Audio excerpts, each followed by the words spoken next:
सुन लीजिए।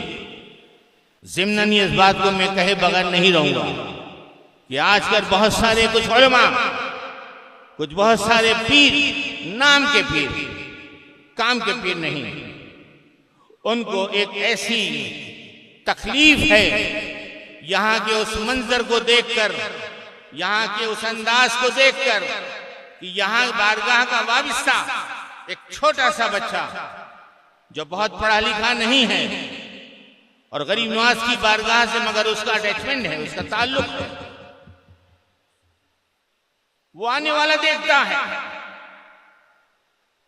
कि हम इतने पढ़े लिखे,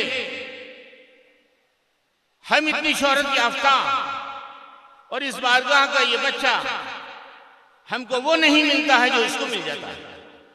ये एक हसद है।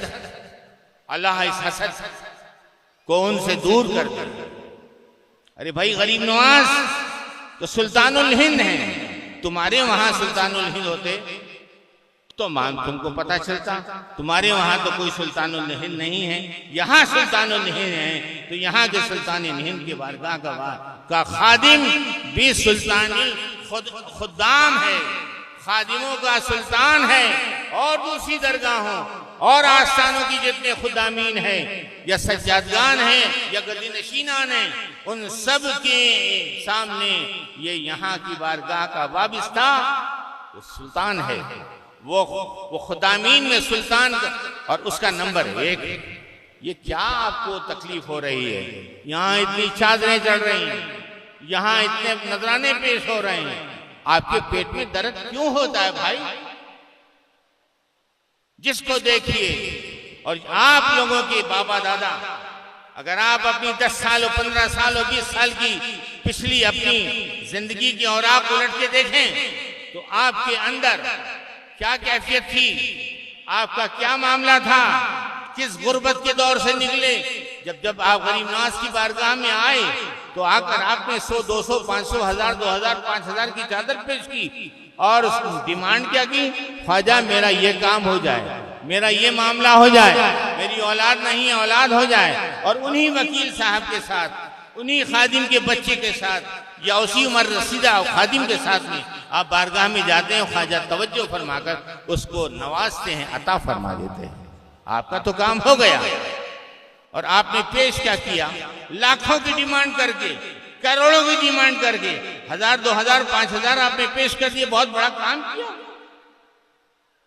जरा अपने अंदर झांको और गौर करो। और बहुत से लोग इस पर बड़ा ब्रेक लगाए हुए हैं कि नहीं, चादर चढ़ाने की जरूरत नहीं, इतनी चादर की क्या, ये आज 10 और 15 साल के अंदर, बल्कि नहीं 2, 4, 5 साल से कुछ लोग चै चै चै चै चै चै चै चै कर रहे हैं। अरे होश के नाखुन संभालो, तुम्हें हो क्या गया है? तुम्हारे आस्थानों को भी यहीं से भीख मिली है, तुम्हारे दरबारों को भी यहीं से मिला है, तुम्हारी सरकारों को भी यहीं से मिला है। क्या हो गया है तुमको? क्यों तकलीफ हो रही है? लड़ो ख्वाजा से, आओ ख्वाजा से लड़ने के लिए। अपने आप को संभालो।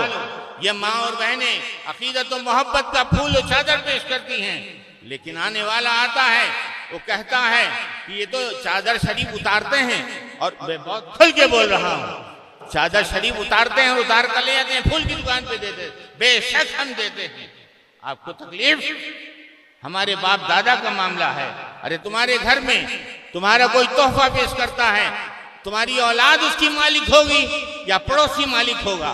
हमारे बुजुर्गों ने जो तरीका यहाँ पर रखा है कि बारगाह में जो तोहफा पेश किया, बेशक वो हमारा है, आपका उस पर क्या ही जा रहा, आपका मामला खत्म। आला हजरत की बात करते हैं कि आला हजरत ने ये फतवा दिया कि मज़ार शरीफ पे एक चादर चढ़ाओ, बेशक एक चादर चढ़ाओ, मगर ये फतवा आज याद आया? फतवा तो उन्होंने 100 साल पहले दे दिया था। अब चूंकि वो नफसानियत आपकी बढ़ गई है, हसद बढ़ गया है, और उस हसद बढ़ने की बुनियाद पर ये सब काम कर रहे हैं। आप होश के नाखून संभाल लो, वरना तुम इसी तरीके से परेशान होते रहोगे। क्योंकि ख्वाजा के दरबार से उलझना या ख्वाजा के दरबार के दरबारियों से उलझना ये कोई छोटी मोटी बात नहीं, बहुत बड़ी बात है। और यहाँ के लोग बदअकीदा हो गए। मैं सवाल करता हूँ आपसे, खुल के सवाल करता हूँ, आप हमारी बदअकीदगी पर नुमाई कर रहे हैं। जरा अपने अंदर तो झांक के देखो कि आप कमा हक़्क़हू मोमिन है कि नहीं। मोमिन की शान तो यह है कि कभी किसी के ताल्लुक से कुछ, हाँ बदअकीदगी है तो जिनको बदअकीदगी है उसके हक में आप दुआ